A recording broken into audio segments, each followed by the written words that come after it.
Hi, loves. Happy spring equinox. Happy New Year. How are you feeling? Long time no see. I'm so grateful and glad to be back. I feel like this.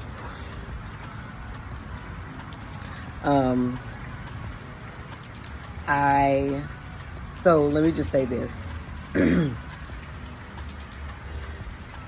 Not quite sure what the title of this video is, but it's like from darkness into the light, coming out of my cave back outside.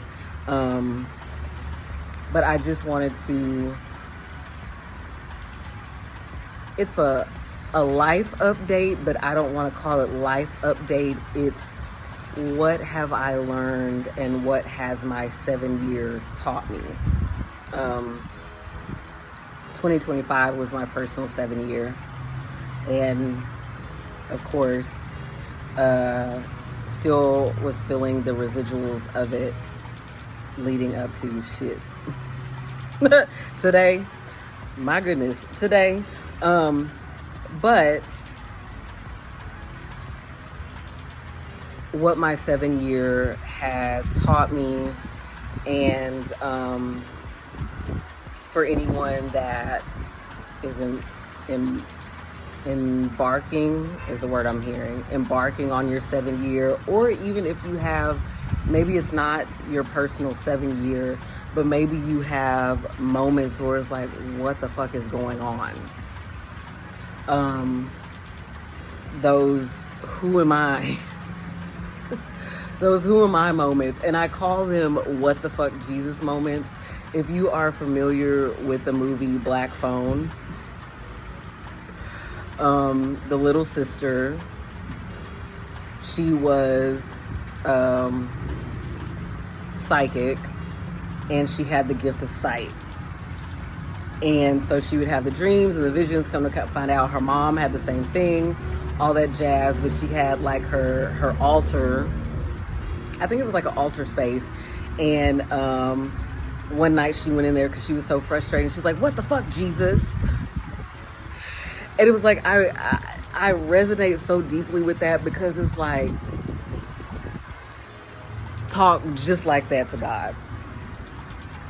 That was one of the things. It's like, talk just like that to God, to spirit, like, be yourself, right?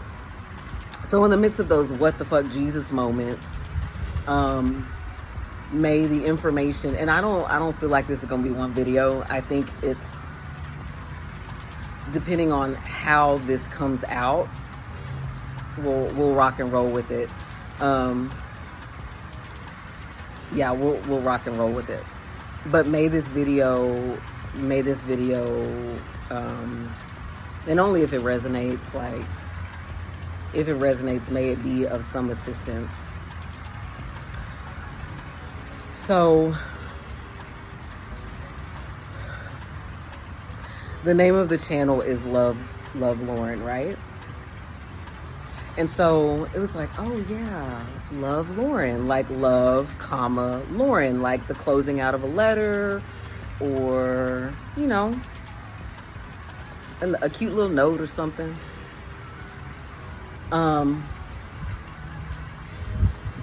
And it was earlier, I was on the toilet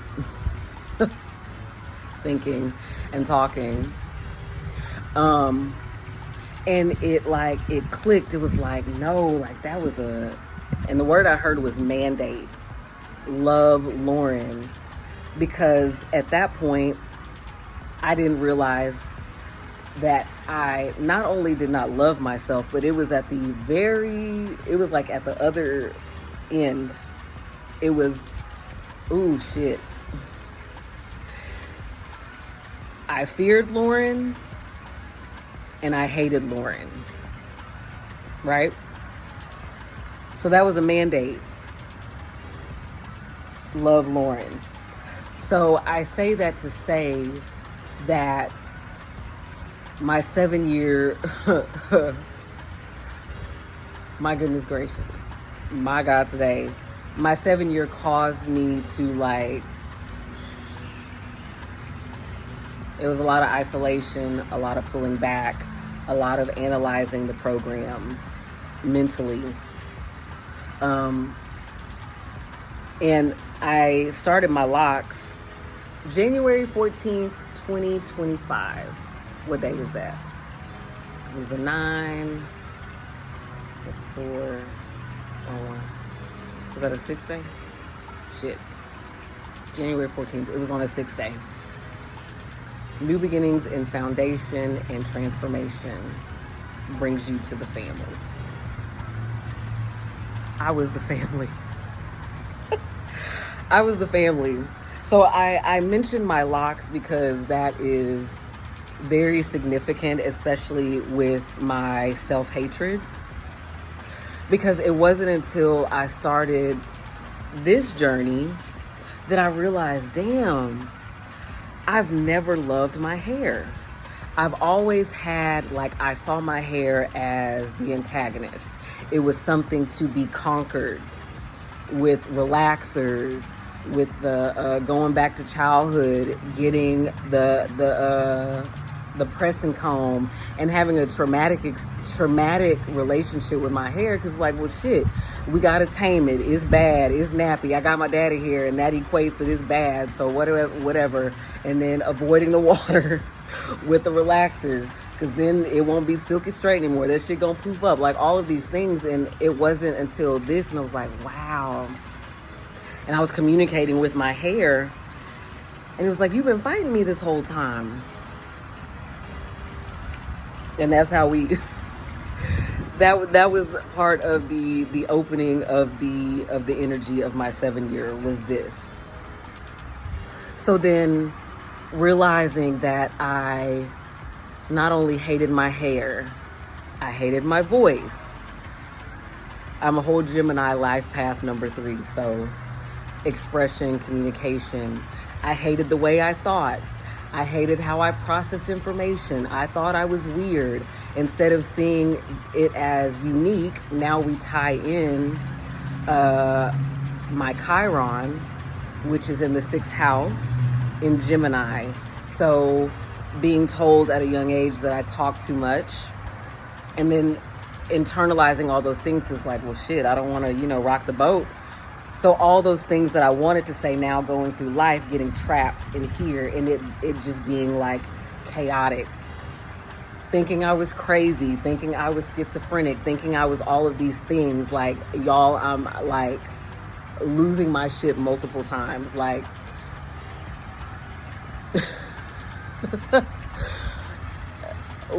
really, I mean, really, and be like, damn, I'm cuckoo for Cocoa Puffs, like real shit. Going to therapists, but it not being a spirit-led therapist, so it wasn't what I required.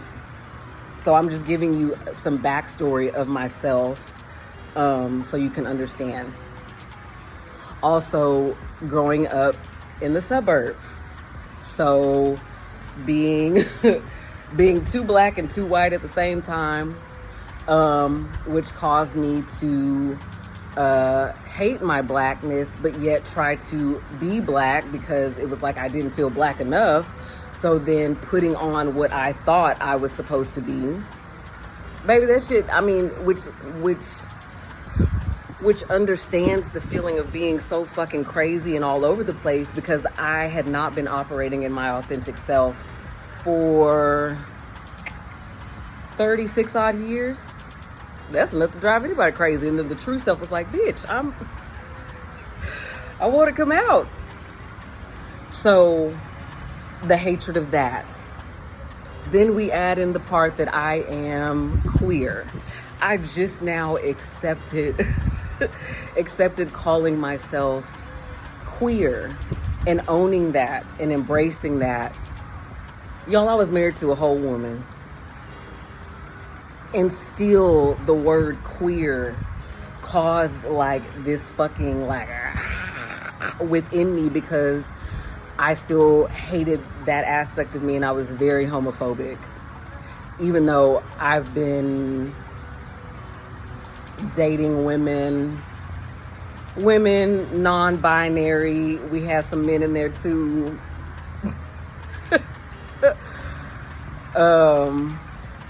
Since, we'll say, for 19 years now.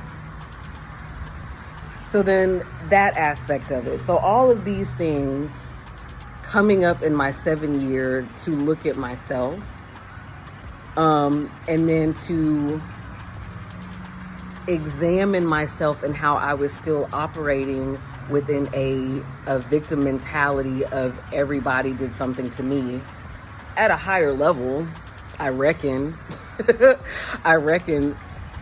But it was still that. And the turning point, my God, today, because I had been running from this part right here, and if nothing else, I say this part here.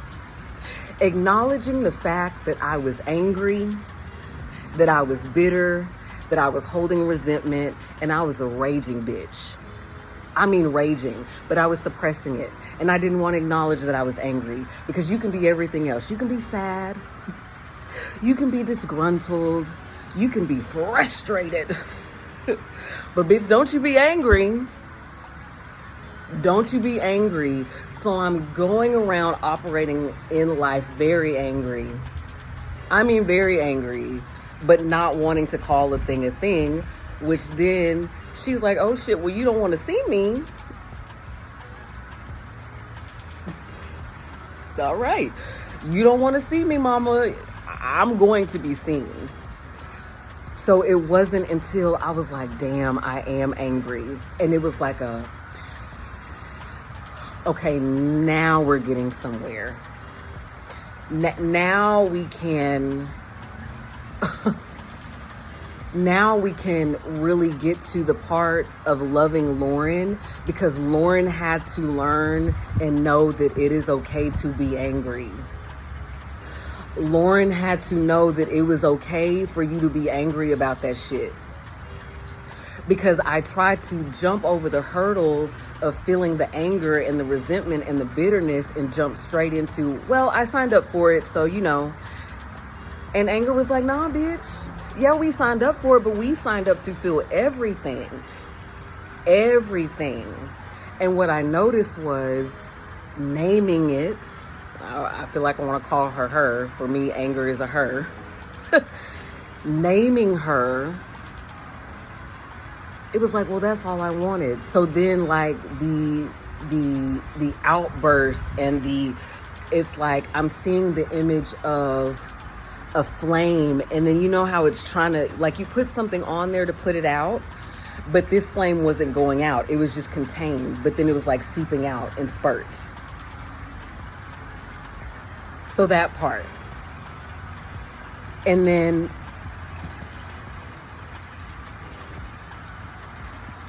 that acknowledgement.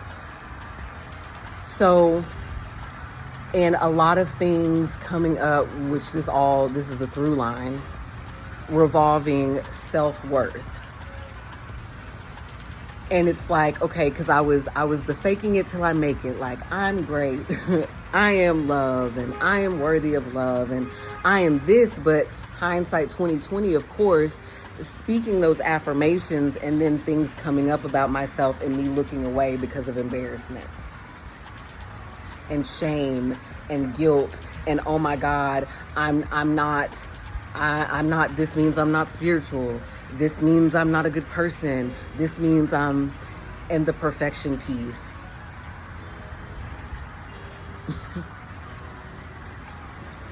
The spirit of perfection is like, that shit will drive you fucking crazy, because perfection doesn't exist. And it really called me to say, okay, well, where did this narrative come from of perfection? Okay, school.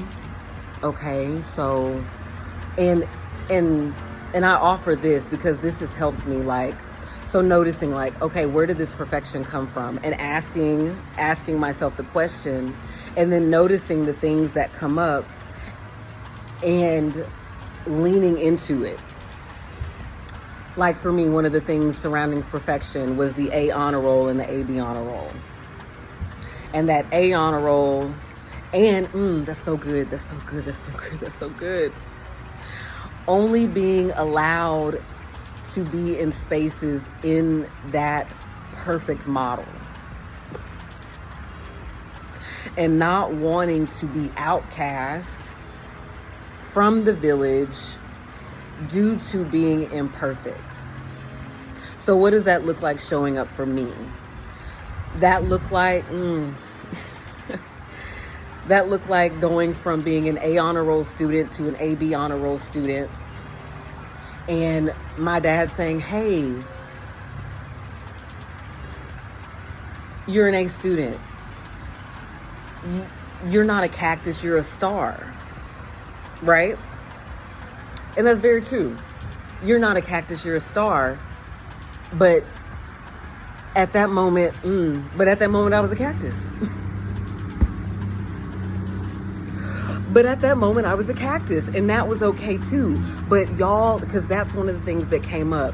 And my 40-year-old self was still showing up in relationships, still showing up at work as the A honor roll student that suddenly became imperfect because now she was an AB student and a cactus. But it's like, okay, well, now looking back, like take into consideration, well, were the classes harder? Was there something going on with my processing where I didn't understand it? And da-da-da-da-da. And that's where coming in as myself and loving on that 3rd grade, 4th grade, 5th grade self and telling her, it's okay to be a cactus, mama. Like, we need cactuses too. And y'all, when I tell you, I was walking earlier and was it an 18-wheeler or like a little box truck?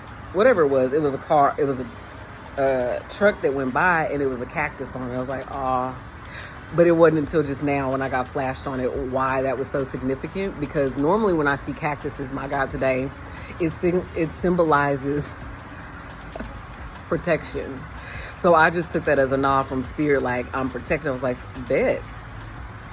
Thank you, grateful. Thank you for the confirmation and the reminder. Protected emotions, protected in your emotions with the water inside and able to sustain the desert and still thrive. My God, today. So that, and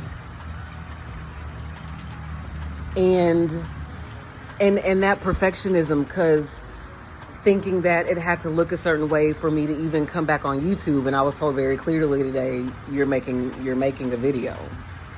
And it is so, and so be it. There is no other.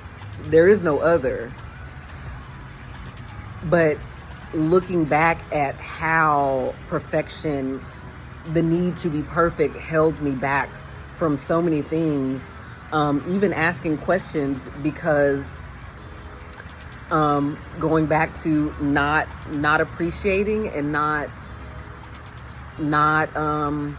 appreciating and not loving and acknowledging that I am my own human being in this simulation, and that the way that I process information and the way I ask questions is not going to be like anyone else, and that is perfectly fine.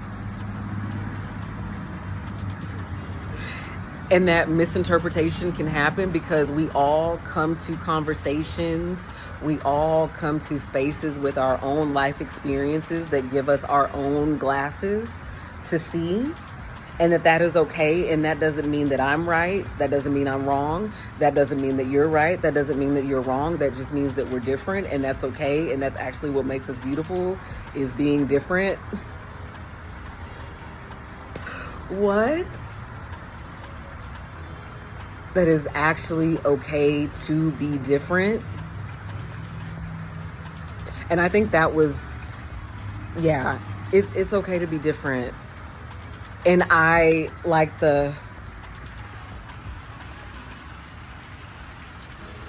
using the differences as a superpower, and we're only able to tap into us and our authenticity by pulling away and looking within and asking ourselves questions and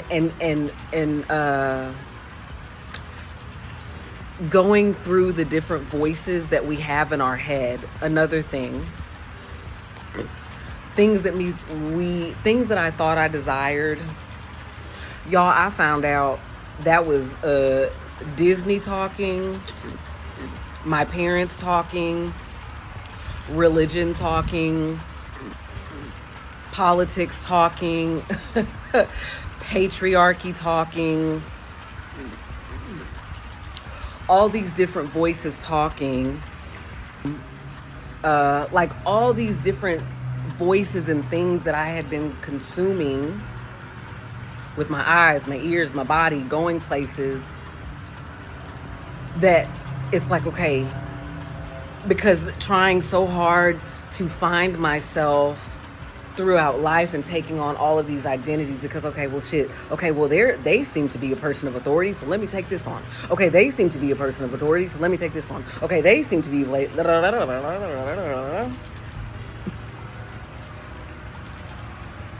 it's like, okay, well, where did I get the idea that marriage is strictly between a man and a woman? Where did I get the idea that same gender loving relationships, queer relationships, the LGBTQ plus community, anything outside of heteronormative standards is vile in the eyes of God? Where did that come from? And why, when I feel an attraction and then I act on that attraction, do I then immediately go into beating myself back into submission?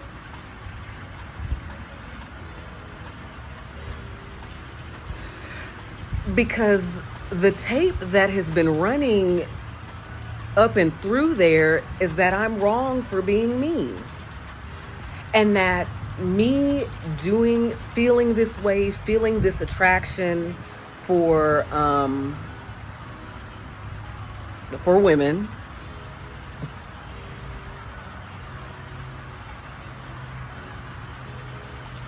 is wrong, but it's something that needs to be repressed, right? But yeah, I'm out here and I'm in my different relationships, and I'm, dating people or whatever, and my family that met people and all kinds of stuff, but I still feel wrong. And not all of it was mine. But underneath there, yeah, well, where did that come from? So it dealt with me asking myself a lot of questions. And then the more I asked myself questions and the more I connected with God,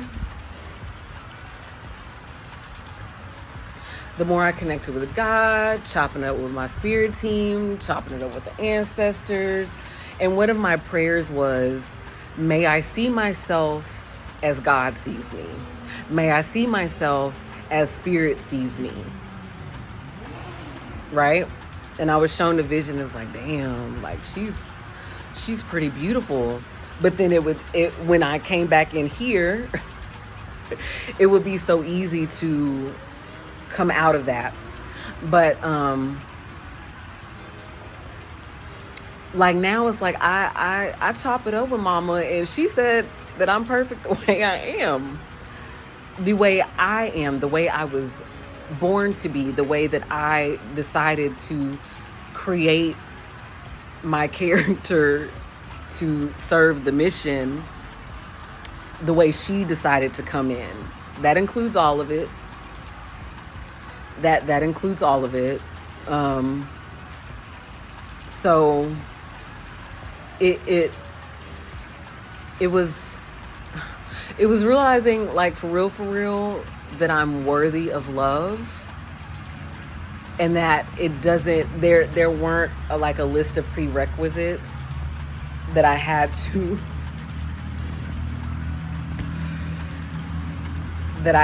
like check off of my list before I could say, okay, now Lauren, I deem thy worthy of my love. Because that's what the fuck I was doing to myself. It was like I had this fucking list of all this shit. It was like, okay, well, when this is done, and when this is done, and when your bank account look like this, my God, today. And when your credit score, like all this shit that matrix realities. All of the things that I've been told, when you get chosen by somebody, girl, what? All the while waiting on you. All the things. And it's like, wow. And now I can say, like, you know, I'm kind of a cool cat. I'm kind of cool or whatever, and I'm grateful to be here.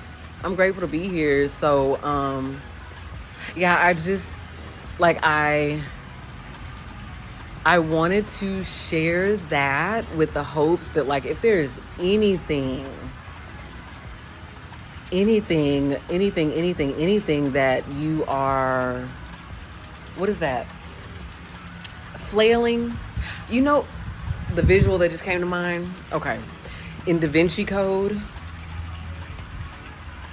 I don't know which one it was, but when the guy was like, was he a monk or something? And he was like beating the fuck out of himself. He had something and he would go in there because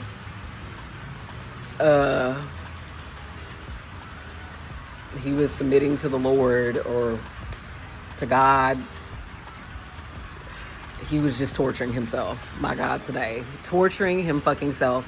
And that's exactly what I was doing. It wasn't necessarily with a leather whip. To me, it looked like talking really crazy to myself. When I say really crazy to myself, like things that I would never dare say to another person. And to somebody that may very well, like, you don't need to hear it. Saying it to myself.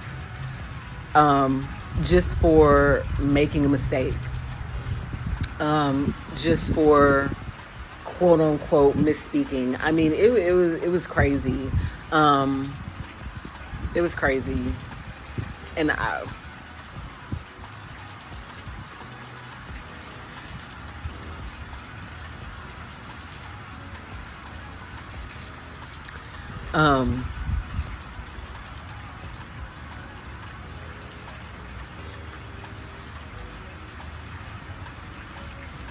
which also led me to the realization that we don't have to suffer. Because I thought that too. It's like that suffering is a part of it. So, you know, didn't know that that's what I thought. But like everything that I was doing was like I was suffering. That looked like taking extremely hot showers. And like my body was literally like, no, I don't like this. I don't like this. And I would be like, scratching at myself and welting and all this stuff. And you can kind of see here, like, I've never had eczema before in my life. I got eczema. I'm like clawing at myself and creams aren't working, and which led me to, of course, look up the spiritual meaning of what eczema and psoriasis is. And it's like secrets within the family, not accepting parts of self, not accepting spiritual gifts. I got it on my arms. I'm a whole Gemini.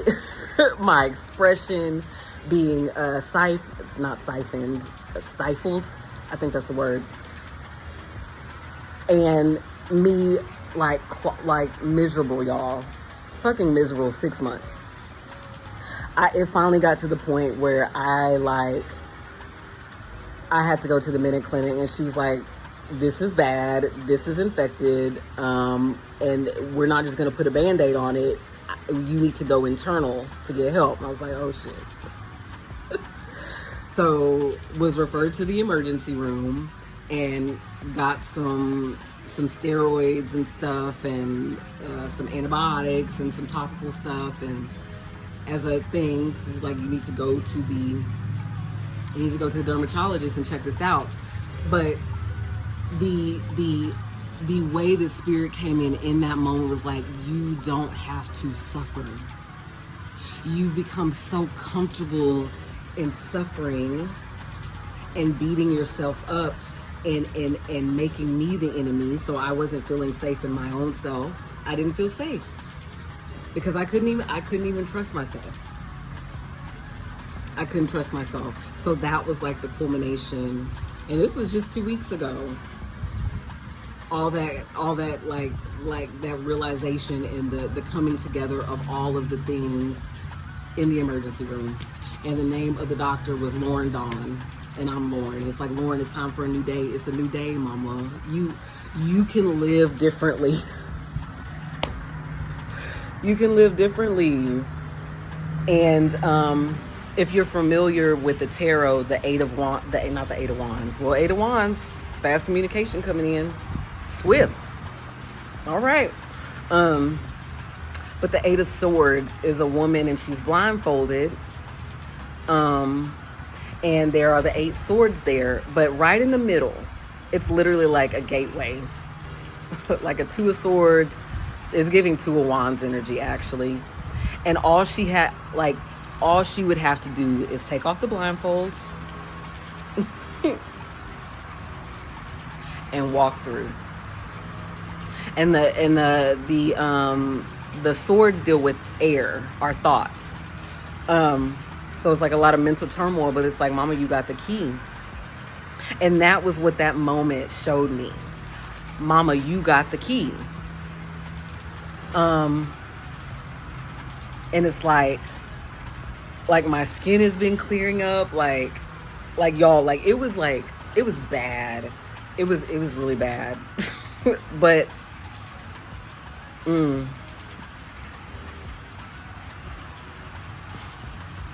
my thoughts have been clearing up. And that's another thing too, is that it is not being ashamed of mental health issues that I had experienced. Not being ashamed of the depression. Not being ashamed of, like, there were moments where I was in psychosis. I mean, ain't nobody told me that, but it really felt that way, like,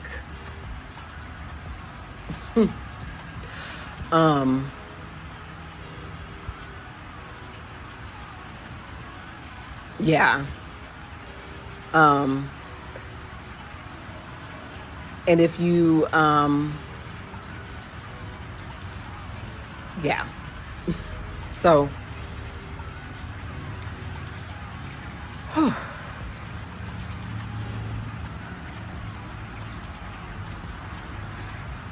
a lot of shadow work and understanding that it's not like I knew it wasn't a one and done, but what does that mean? And then knowing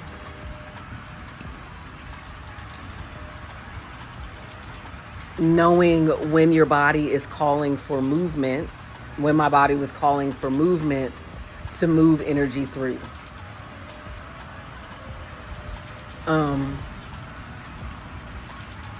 And I found, as 2 doves come and land.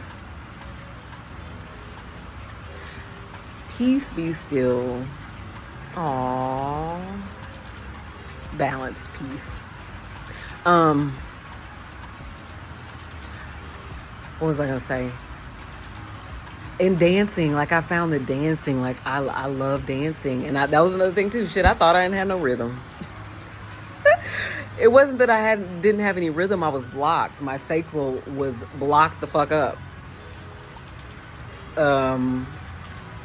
Blocked the fuck up because I wasn't expressing how I feel. There were some things that happened, which I took that video down because I was like, wow, I didn't like the energy I was in, and I want my videos to be helpful.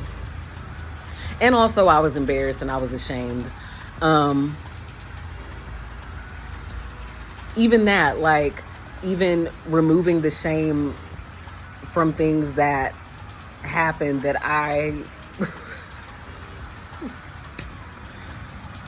you know, like, yeah, I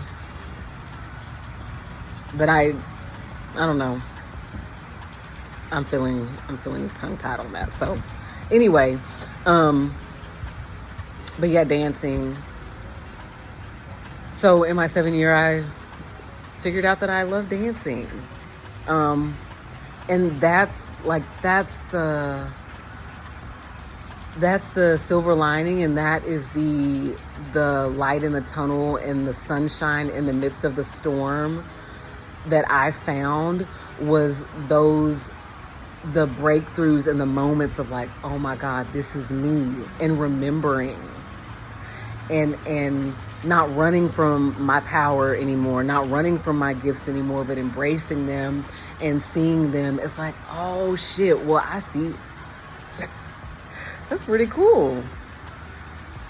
So, I also offer that, like, in any intense moments where, you know, it's like, fuck, that number one, embracing the fact and acknowledging the fact that you're brave enough to even want to dive deep, because there are so many people that are living here. It's like, I don't want to know. I'm going to keep myself distracted. I'm going to keep myself titillated with food, with shopping, with everything outside of myself, with fucking whatever it is, because I don't want to go there, because I don't know if I can handle it. And you know what? That's fair, because I was her. I didn't know if I could handle it, even in the midst of it. But I knew I couldn't stop.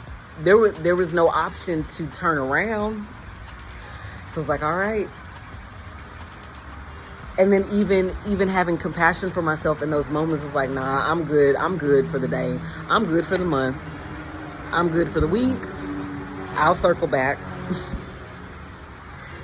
Because even me today is me today because of those moments of pause, and not chastising myself for that, not chastising for doing the work.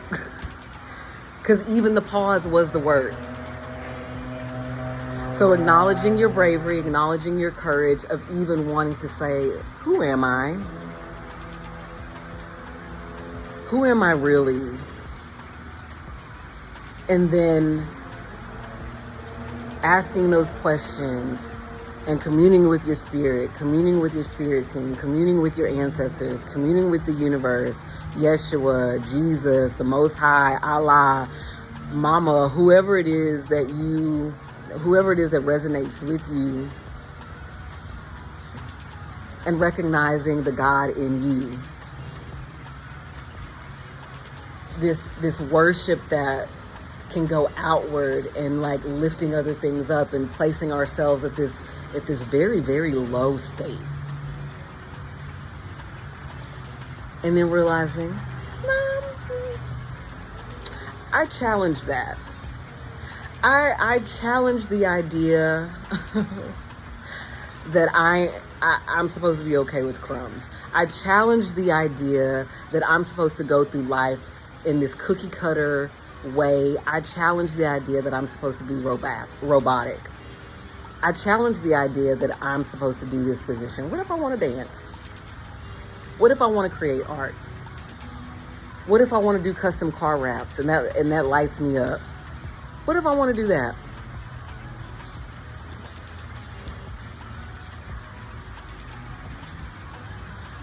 So,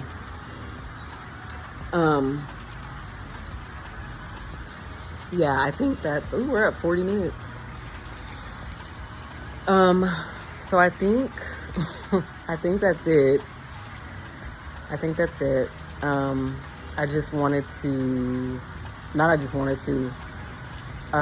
Reintroduction, I reckon, for the channel. And yeah, like, and also realizing like I can have fun. So we're gonna be sharing the fun and the bliss and the enjoyment and the things. And please, if you please comment in the comment section. What's going on in your world, in your universe? And I look forward to connecting with you all, reconnecting. Yeah, and happy blossoming, happy spring, happy Aries season, happy I am. Who are you? Ooh, that's a good journal prompt. Who are you when nobody's around, when you're just in your own bubble and you're vibing? And you don't give a fuck what anybody thinks. You don't give a fuck about looking good for your children, looking good for your spouse, putting on for the boss. None of that. For anybody outside of yourself, who are you? What they be like? Yeah. What does she like to do? What does she enjoy reading? What does she enjoy reading? What does she enjoy listening to? If you could, that's good. If you could wake up, or you know what? If you could hop on the shit, you might be doing it right now. You might be doing it right now. You're booking a flight right now. Where are you going? What are the accommodations looking like? Ooh, I see somebody going to a ski resort. But I love you all, and I am grateful to be back in this space. Yeah, and I look forward to what is to come, and I will see you all next time. I don't want to say bye-bye, but you know what?